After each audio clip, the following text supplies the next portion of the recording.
Assalomu alaykum. Hurmatli Gollandiyada yashayotgan barliq Sharq Turkistonliklar, yaxshimisizlar? Bugun biz Yevropa Sharq Turkiston ma'rif jamiyatidan xususiy bir masala to'g'risida suhbat elib olmoqchi. Qarindoshlarga oson bo'lsin uchun biz bu video suhbatini tayyorlagan bo'ldik. Bu xususiy suhbat nima to'g'risida elib berildi deganda Jinoza fondi to'g'risida elib berildi. Hammaga ma'lumki, Yevropa Sharq Turkiston ma'rif jamiyati taxminan 2 yil burun Gollandiya Diyanet Vakfı bilan mushada vafot bo'lgan Sharqiy Turkistonliklarni Turkiyaga yetkash masalasida kelishim hosil qilib, bu to'g'rida hamma ishlar bitib tayyor bo'lgan edi. Bu to'g'rida texnik to'liq ma'lumot olish uchun bugun jamiyatning raisi Abdurahmon Qarim bilan suhbat o'tkazmoqchi. Abdurahmon Qarim mushu jinoza to'g'risida, dafn ishlari to'g'risida texnik bir tafsilroq bir ma'lumot bergan bo'lsinlar. Xo'sh. Alaykum assalom va rahmatulloh. Aldulan bizni bu videoni ko'rayotgan qarindoshlarga salam yollaydı ve başka Gollandiyada olsun, dünyanın her qaysi yerinde olsun yaşayotgan qarindoshlarımızga, muhacirette turayotgan qarindoshlarımızga salam yollaymiz. En kısa vakitte özümüzün vatanimizde yaşashqa ve özümüzün vatanimizde vafot bulup, özümüzün masallıklarımızda dafn qilinib, ailemiz bilan, urug' tuqqanlarimiz bilan, yurtlarimizda aşağı yaşayanlardan muvaffaqiyat talep qilamiz ve so'raymiz. Hem jinoza meselesi bizning Yevropa Sharq Turkiston ma'rif jamiyatininki bir xizmatlardan biri, o'zlarim bu ishning to'liq ishchida zaten. Bu bizningki hamda qisqacha aytsak, Yevropada, bularmi Gollandiyada shu yoshli cho'nglarimiz naytibak talep qilib bizni naytı tanbih kuchlik demdi aslında. 2010'dan itibaren jamiyat kurulup resmi iş düşkenden tartib nerede görsek bu peşqidamlar yaşlı çoğlar bizni Türkiye'ye pitaleydigan bir ishni qilsanglar deb shu talab qilganligi uchun jiq yo'llar menildi, jiq ko'rishildi. Ahirda 2018'de bu iş resmi emrileşti. Bu imza attık ve anlaşma dedik genelde ve bunu nemi to'xtatdik, yani kelishim tuzildi. Bu vaqtda kelishim tuzgan yerda o'zlarim birga tutdik, kelishim birga imzoladik. Endi bu hal bo'ldi degan gap hamda. Demek bu qanday odamlar, mesela bu jinoza meselesi mayli bu yerda dafn qilishni xohlasin, mayli Türkiye'de dafn qilishni xohlasin, shu a'zo bo'luvchining o'zininki tanlash nimasi bor, o'zi nerede bo'lsa ailesi, mesela dadamni yo balamni yoki miyada dafn qilmay yoki Türkiye'de dafn qilmay desa shu vaqt kelyaptimi, nim qila oladi. Bu ish hal bo'ldi, Allohga shukr. Qarindoshlarningki mening bilishimcha Gollandiyadagi ko'pchilik bu Diyanet Vakfı'nın jinoza fondiga a'zo bo'lishdan ilgari Yeni Chinar Vakfı'ga a'zo bo'lgan edi. Mening bilishimda u Yeni Chinar Vakfı faqat Gollandiyaga dafn qilish imkoni bor. Demak, hozir hamda bu Diyanet Vakfı bilan qilishgan kelishimga asosan xohlasa Gollandiyada dafn qilinadi, xohlasa Turkiyaga yetkaziladi degan bir ma'no chiqdi. Ham bu pat yaqinda bir necha oy ilgari bir qarindoshimiz vafot bo'lgan bo'ldi. U marhumani Turkiyaga yetkazgan bo'ldi. Yetkazilib bu yerda eng yaxshi shaklda dafn qilingan bo'ldi. Endi biz mishadan bu masalaning shar'iy tarafiga kiradigan bo'lsak, bir musulmon g'arb diyorida, Gollandiyaga o'xshash bir g'arb diyorida vafot bo'lsa, cho'qim Müslüman diyarıga yetkep ketiş lazım mı yani şer'i taraftan? Bu doğru bir malumat bergen bolsa. Bu haqda andalıqı köp göz qarashlar barkin, ama bu göz qarashlarni rasmiy o'qib, tadqiq qilib, bahs qilib, oxirida olgan natijani vaqt e'tibori bilan buni o'tirib qo'yishni yaxshi ko'raman. Endi bir aslida bir musulmon o'lib qolsa, qanday o'lsa, vafot bo'lsa, shu yerda dafn qilinishi asli ekan endi. Lekin shart bor ekan endi. Shart aşağıda daxil ta'arruzga uchirmaydiganligiga xotirjam bo'lsa. Ya'ni qoq quzg'un degandek va yoki yutqishlar degandek va yoki dengiz opti, kelkun degandek bu birdamda qo'yib qo'yish ketadigan bunda ahvollar ko'zi ko'rinib tursa, bu vaqtida buni shu olib ketish kerak bo'ldi ekan musulmonlar mazorliqqa xotirjam deb qildilar yerga. Unda bo'lgandimi parçalab yoki so'mka usulablıqı purab qoladigan yoki o'zgarib ketadigan mana ahvollardan xotirjam bo'lsa, undan keyin olib ketsa bo'ladi ekan. Olib ketish haqqi bo'ldi ekan.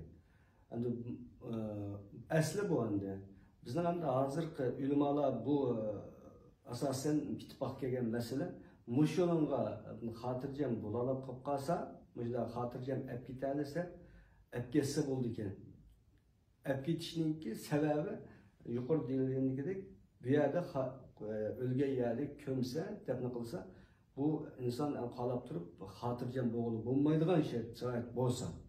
Chunki Qur'on Karimda "Valaqad karramna bani Adam", ya'ni insonninki bolalarni, odamning bolalarini hurmatli qilib yaratdik degandan keyin bu hurmatli bo'lish kerak. Mayli o'lgandimi, mayli hayotdimi. Bu bizning dinimizda insonlarninki inson haqlari degan narsa ko'rib olamiz. Mayli o'lganda, mayli tirik bo'lsin, bu insonning alohida qimmati bor bir narsa. Onun uchun undan ko'rib turib, agar ashunda bir tahlika, ashunda bir endişe bo'lsa, uni olib ketsa yo'lliq ekan, xotirjam olib ketalisa. Endi biz bu yerdagi hozirgi ahvolga qaraydigan bo'lsak, bu yerda olib ketish masalasi mesela Türkiye'ye yol, hamma narsa qonuniy jihatdan bo'lsin, mayli jinoz fundi bilan anlaşma ishlarimiz bo'lsin, mayli Türkiye'de dafn qilish ishlari bo'lsin, hammasi Allohga shukr bu hal bo'ldi.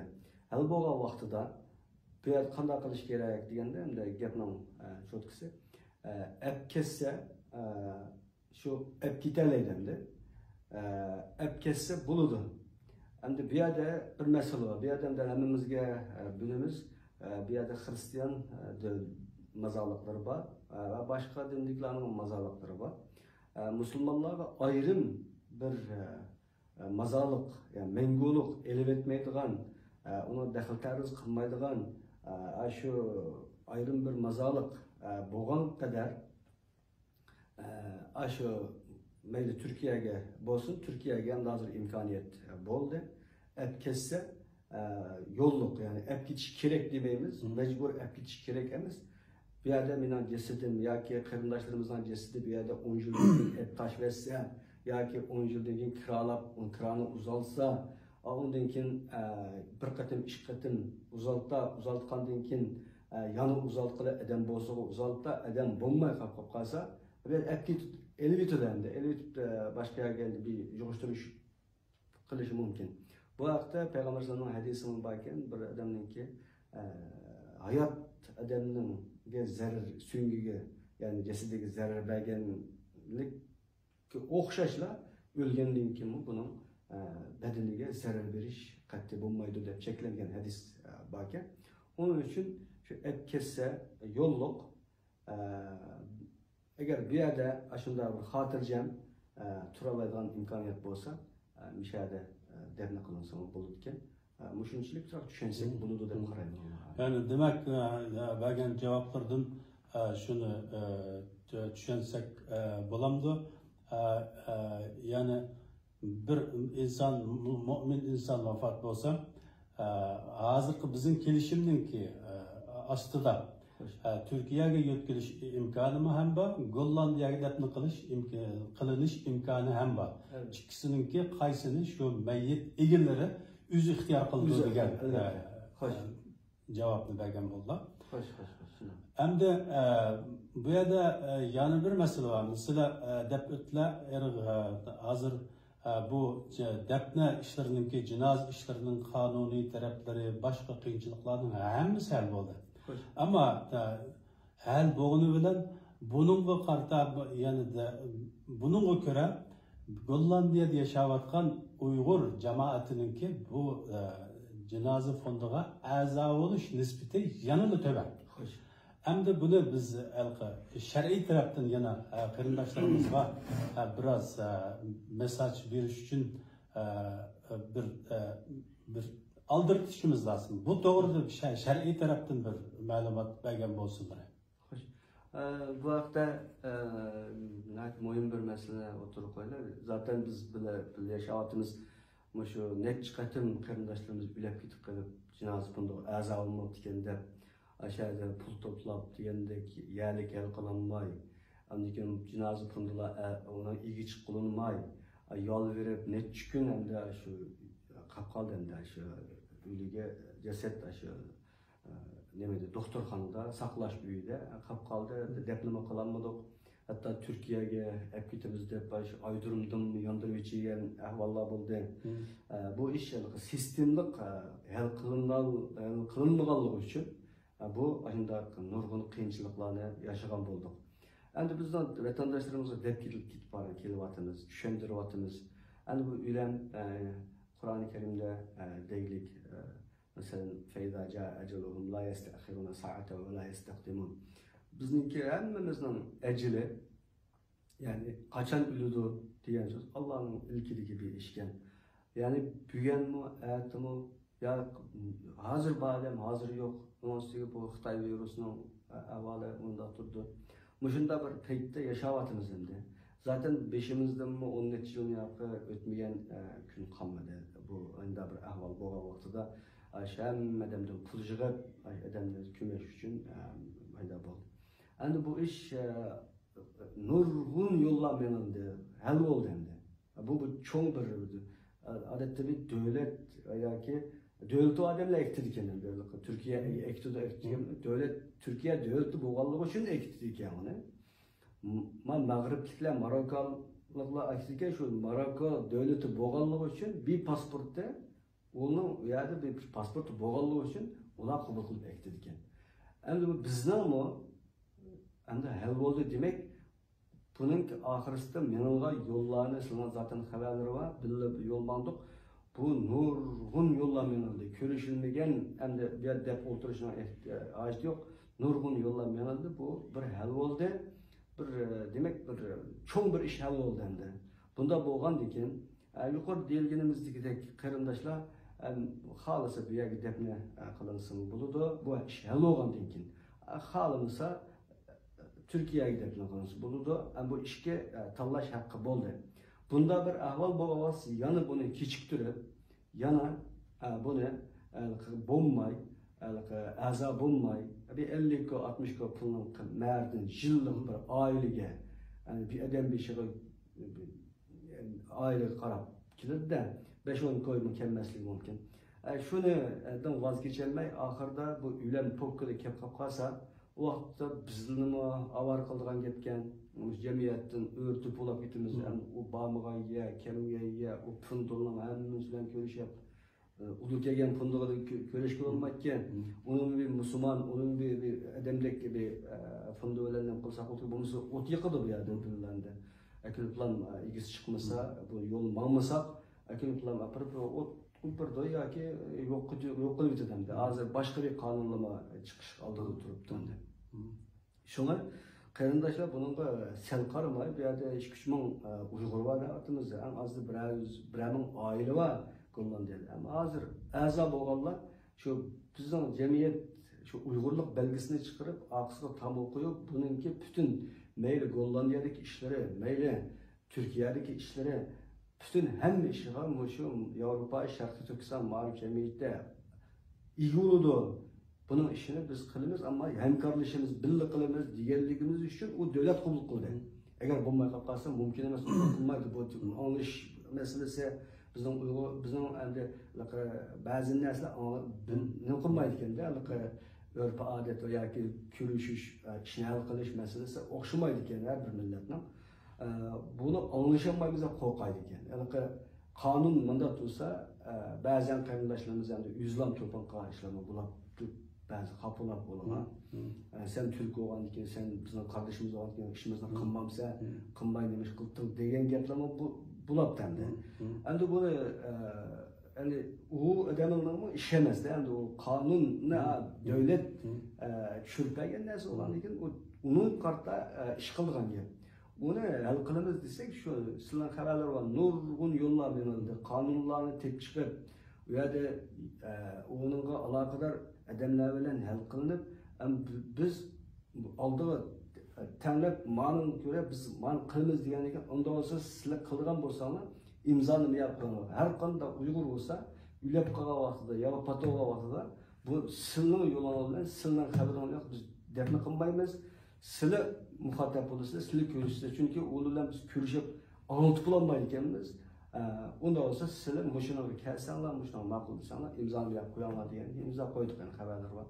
Bunda bir hal olan vaxtıda mı, yana bu qarindoshlar bir erza olmay koyap pokkuda ülep gitip kalsa, bu vaxtıda avar bo'lgan odam kim bo'lsa, birinchi bo'lib o'zi avar bo'ldi, ikkinchidan bizning bu jamiyatni avar qilgan gap, uchinchidan butun bu yerdagi vatandoshlarni avar qilgan gap. Endi nim bo'pti ekan desa, bir a'zo bo'lmabdi ekan. Degandan keyin, ulab qolgandan keyin bu rasvochilik, ya'ni avarchilik keladi deb qarayman. Buning uchun shu xabar anlagan kunidan e'tiboran bununla imza koyup, bunu bir a'zo bo'lib, kartni yanjuluk sep koyup, ondan keyin xotirjam nima ish qilsa, 1000 yil yaşamdı, 100 yil yaşamdı. Vallahi qanchalik umr bersa, shunchalik yashaymiz. O a'zo bo'lib qolganlik bilan bizning umrimiz qisqa bo'lib qolmaydi. Deb qarayman. Shuning uchun qarindoshlarim jiddiy ilishini tavsiya qilaman. Sizga ko'p rahmat, hurmatli qarindoshlar. Yana shu munosabat bilan men payg'ambar alayhisolatu vassalomniki bir hadisini qo'shimcha qilmoqchi. U bo'lsa-mu payg'ambar alayhisolatu vassalom sahobalarga sizlarning lazzatinglarni, normal hayotinglarni, normal turmushinglarni kesib tashlaydigan, vayron qiladigan hazimul lazzatni ko'p eslanglar deganlik. Şu vaqtida sahabeler tushunmagan, ya Resulallah hazimul lazzat degan nima deganda, hazimul lazzat degan o'lim degan gap. O'lim degan payg'ambar islom. Unda bo'lganda o'limninki kelishi xuddi dunyoga kelishimizninki soati, minuti bo'lmagan o'xshash, o'lib ketishimizning soati, minuti bo'lmaydi qarindoshlar. Unda bo'lgankan biz bu janoza fondiga a'zo bo'lishga aldiraylik. Ondan keyin bu kunlarda düşmanımız Xitoy zolimlarininki bütün dunyoga yeyayotgan Xitoy virusi bütün dunyoni qoplab ketdi. Bu virusni har yerda o'xshamagan shaklda insonlarga kelib, shu insonniki ajli bo'lishga sabab bo'layotdi. Shu sababdan bu janoza masalasiga alohida ko'ngil bo'lishga tegishli. Har bir oila egisi bo'lgan inson memmanın köngül böleydi. Derhal bu cenazaga azab oluş lazım. Hemen Allah'a köp rahmet. Vesselamu aleyküm ve rahmetullahi ve berekatuhu. Selamun aleyküm.